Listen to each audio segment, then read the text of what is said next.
Our customer wants to be seen. And when they are wearing our glasses, they want to make an entrance and they want to leave an impression. And that's what Vuliwear does. But it's also about enjoying what you do. And so I did IT, and money was good, but I didn't enjoy it. And so when I got laid off, I took that time to kind of figure out what is it that I like? What is it that brings me joy? That I can actually really do every day, right? Consistent in making sure that generational wealth is part of what I was doing.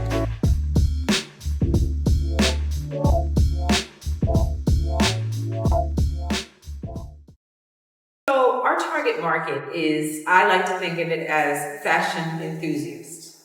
Obviously, fashion is relative, right? So there is no right or wrong. People wear what they like, what they feel, what they relate to. With Vuli, I would say our demographic, our primary demographic is probably 25 to probably about 35, 45. But that's not to say that somebody's 65. I've had customers 65 years old. Because again, we're trying to raise awareness, eye health, right? So it's the fashion aesthetic, but there's also the eye health and eye protection that we want to make sure that we're emphasizing. So our customers are not only fashionistas or, fashion conscious or trendsetters, so to speak. They're also conscious about other things when it comes to their health and socially conscious. For a lot of people, when I talk to them, they are really, really inspired by the donation to United Malaria. So I think we cover a very broad demographic as for our customer, but I think the common denominator is that our customer wants to be seen. And when they are wearing our glasses, they want to make an entrance and they want to leave an impression. And that's what Vuliwear does. So I think there's a couple different factors, but I think that art is something that I think our customers enjoy. I think they like new fashion, that they like things that are different and unique. I also think that we have nature lovers. So, I think there's a whole bunch of different factors that go into our specific demographic. But ultimately, it's a fashion enthusiast that wants to be seen and stand out. Vuliwear is in a couple different parts. Obviously, I started in the U.S. because that's where I'm from New Jersey, Philadelphia area. But we have also expanded out in Dubai. I have a brand that works with me in Dubai. We're a pop-up shop, as a matter of fact, in 2 weeks at the Ritz-Carlton in Dubai. So, and we also have worked with London Fashion Crossover. So we're in Europe as well. And my manufacturer's from Italy. So we are global. Sunglasses are our universal. The sun revolves around the earth. So we have a little bit of our footprint in different countries. And so I'm really proud of that as well. It can be overwhelming when we say that. But again, momentum, day at a time, and you reach, connect, network.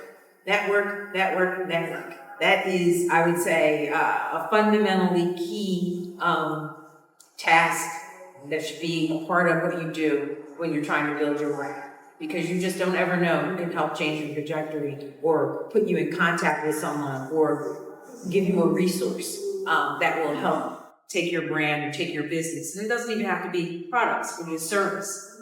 So network, relationship, all of those things are really key.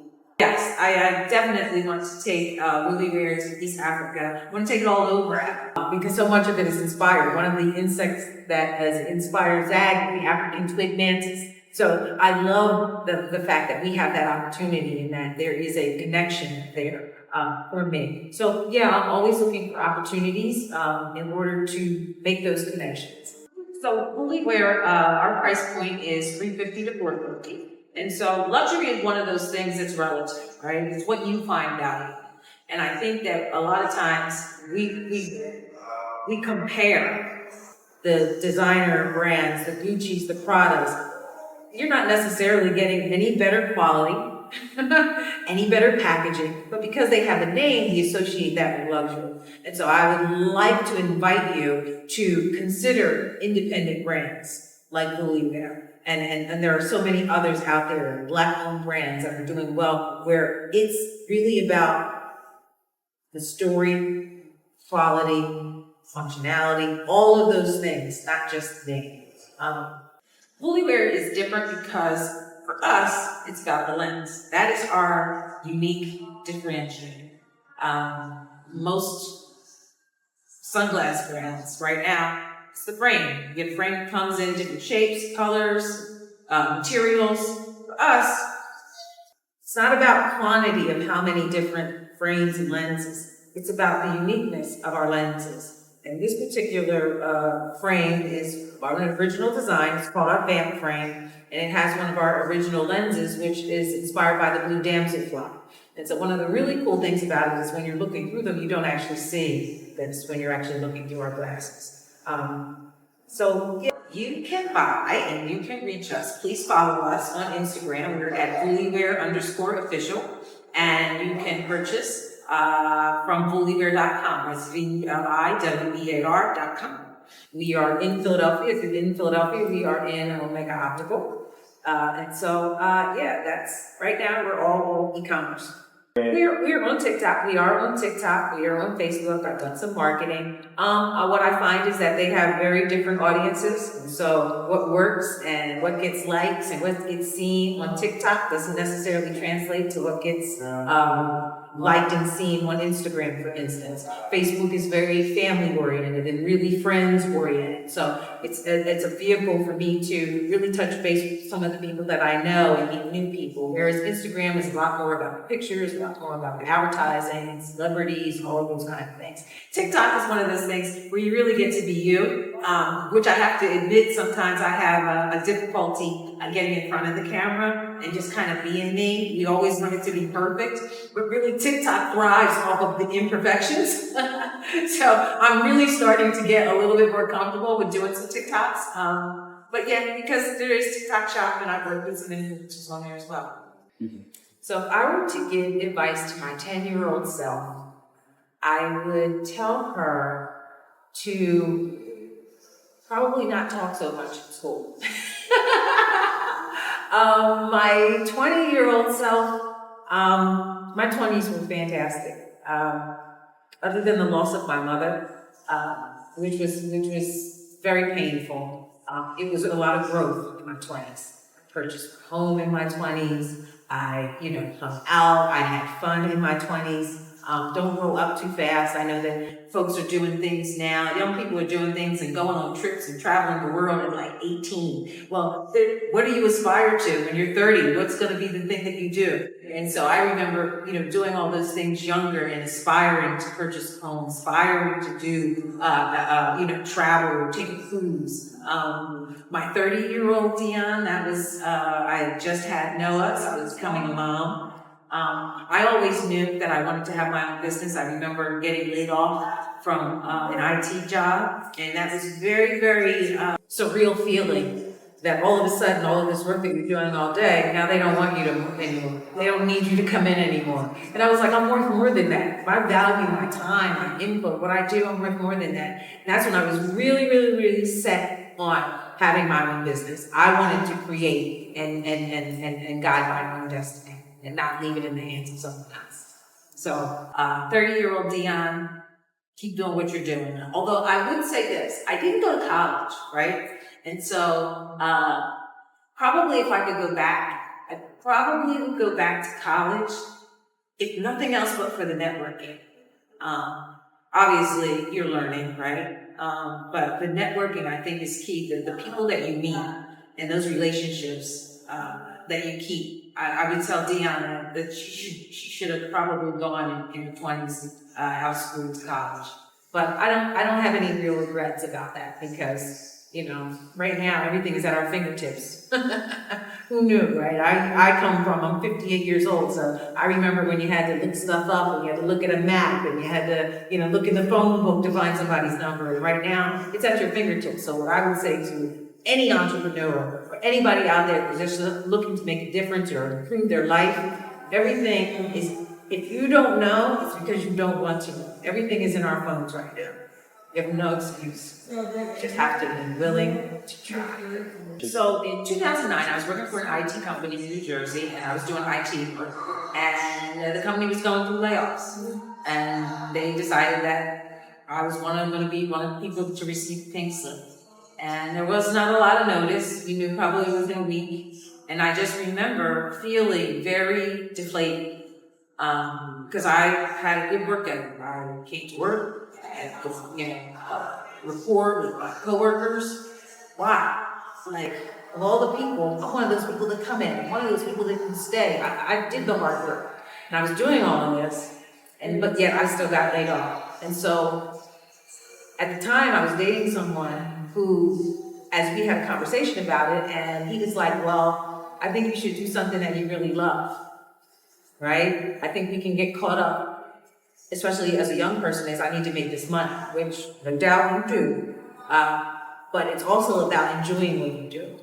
And so I did IT and the money was good, but I didn't enjoy it. And so when I got laid off, I took that time to kind of figure out what is it that I like? What is it that brings me joy that I could actually really do every day, right? And he suggested that I actually write a book. Since you're a great storyteller, you're so animated. And I self-published my first suspense thriller called An Act of Love. And then from there, I actually published 2 more books, Mind Games. So writing was a passion or just a skill, a gift that I didn't even know I had until I was laid off. So when God closes a door, another one may open that's way better. And I never knew that I had that skill. So, it was a blessing in disguise. And so that really pushed me into my entrepreneur journey. Like I said, I wanted to be the driver of this vehicle. I didn't want somebody to be able to say they wanted me one day and they didn't the next day. I wanted to be able to say what, when, and how I do what I do. And be able to control what kind of money I make. So, yeah, it's not for everyone. Entrepreneurship is definitely not for everyone. I think people can get confused because they think, oh, well, I do hair really well. Or, I'm a really good artist. Or I cook really well. And all of that might be true. But that doesn't mean you're a good business person. That doesn't mean you have a good rapport, or you, customer service background, or you understand how to deal with customers. Because that's a huge part of being an entrepreneur. Being able to see beyond, seeing where you can take your business, how you can scale. The skill is great, but knowing what you don't know and being able to put someone in place that can do it better than you is really key to being. I would say some of the characteristics that make a good business person is flexibility. You have to have tough skin, because you're going to get people that are going to be like, no, I don't like it. No, it sucks. No, no, no, no. You will hear the no. You will hear the no's. And so tough skin. And that's one of those things that you build. You may not have tough skin in the beginning, but you have to, if you believe in what you're doing, the skin gets thicker and thicker. And then you don't even hear those no's. All you're looking for are the yeses, because all you need is one yes. One yes, that's all you need to keep going. Yeah. In the next 5 to 10 years, I see Vuliwear as a full-fledged lifestyle brand. From fashion to other functional accessories that just enhance your lifestyle. We want to be that brand that when you think of things that are unique, things are going to be different, when you will be the only one in the room walking in with a pair of Vuliwear glasses on, right? We're that brand. I'm looking to scale and great clothing. We're looking to do athletic wear. My son, again, he wants to be able to carve out his niche within the brand and do athletic wear. He loves that. He is an athlete, so it only makes sense. I have my older sister, Stephanie. She is a evening wear designer. So we have evening wear designs that we want to be able to take our brand into. And my younger sister, Alexis, she is a seamstress. So she actually sews a lot of our designs. So it's a family affair, for sure. I see the sky's the limit for where Vuliwear can go and what we can do. I've integrated Shopify with QuickBooks. So the integration process just makes things flow a lot easier. It helps you keep track of things that you need and kind of take some of the worry, off your plate about what if things are working properly and, the numbers are lining up and what's there and what's not from an inventory standpoint. So yeah, I have tried to integrate as much as possible, quite honestly. The most challenging thing for me, I would say, as an entrepreneur in business is that you're wearing all the hats, right? And prioritizing what is the most important, or what is the fire that you really need to put attention to. Because there could be 5 things in the course of the day. from marketing to returning phone calls to sending out, emails, whatever that may be. I think the juggling of all of the pieces, especially when you're a one-woman show, can be very, very challenging. In addition to that, I would say, especially in the beginning, staying motivated. Every morning, you have to look yourself in the mirror, pump yourself up, say, okay, I started this, I'm gonna keep going. Keep going. Momentum is a word that I've been using and I've been hearing a lot, and it speaks to me right now because you're always looking for the big win, but sometimes it's just the little steps, day to day. It doesn't have to be a big win, but if you keep that momentum, you will ultimately get to the goal. So I think it can just be frustrating because I think we're all looking for the quick 0 to 100, and that would be fantastic. However, for me, in building my brand, it's about the journey. It's about making sure that I'm consistent. It's about the authenticity and keeping the momentum so that it gives me a story to tell, and a story for my son, for my grandbabies to tell. So the get rich quick is cool, but I really, really am enjoying this journey and where we've come. Because I know, coming from samples to now we have a line to now I'm being requested to speak on a panel and we're being featured with Alibaba because we're doing, we're working with their suppliers. It's a fantastic experience, and I'm really thankful and blessed to be here. So generational wealth for me is key to why I'm doing what I'm doing. I think as Black people, we were stripped and held back from a lot of information, from property to finances to business to health even. And being able to set my family up for extended wealth once I'm long gone is something that I am 100% behind.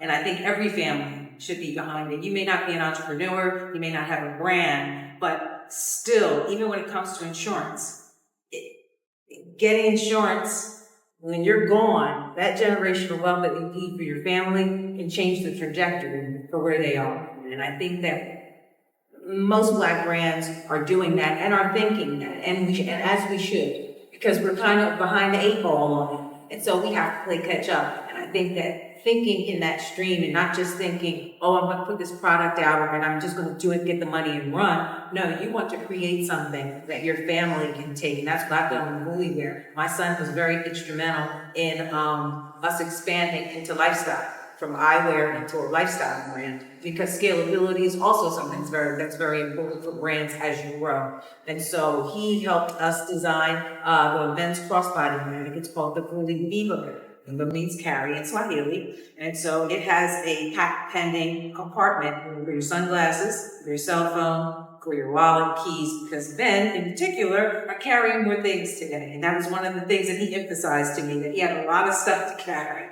And so instead of shoving everything in your pockets, now you have a very sleek crossbody bag that you can carry. It comes in black, it comes in cognac, and it will be available this holiday season. So I'm really proud of that. I'm proud of the brand that we are building. And this will allow him to take it and do whatever he would like to do with the brand. So that generational wealth is key. It's key to our culture. It's key to your own self,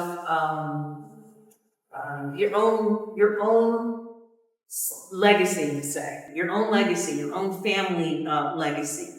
Those things are important. And so I'm really excited, I'm persistent, I'm consistent in making sure that generational wealth is a part of the Boston family. My productivity tool go-to is ChatGPT, for sure. Why ChatGPT? I think ChatGPT is just one of those things that helps you put words together. It helps you formulate. You may have the idea, so you can ask a question, and it can be a very general question. And then it continues to ask you to dig deeper into how do you want to expand it. So I feel like it takes you in different directions that you may not be thinking initially. So that's really why I like it, because you can dig down and go into layers and ask it to do this, or it may ask you, do you want to do this? So I think that is a really great tool. Honestly, I'm inspired by almost every entrepreneur because it takes a certain personality type, it takes tenacity, and it actually takes bravery to put yourself out there, to invest in yourself and invest in your things. So I don't necessarily have a favorite. I just admire anyone who is consistent with their brand and is following through and taking all the necessary steps to make their brand a success. If I could describe my business, if I could describe Vuliwear in one word, I would say extraordinary.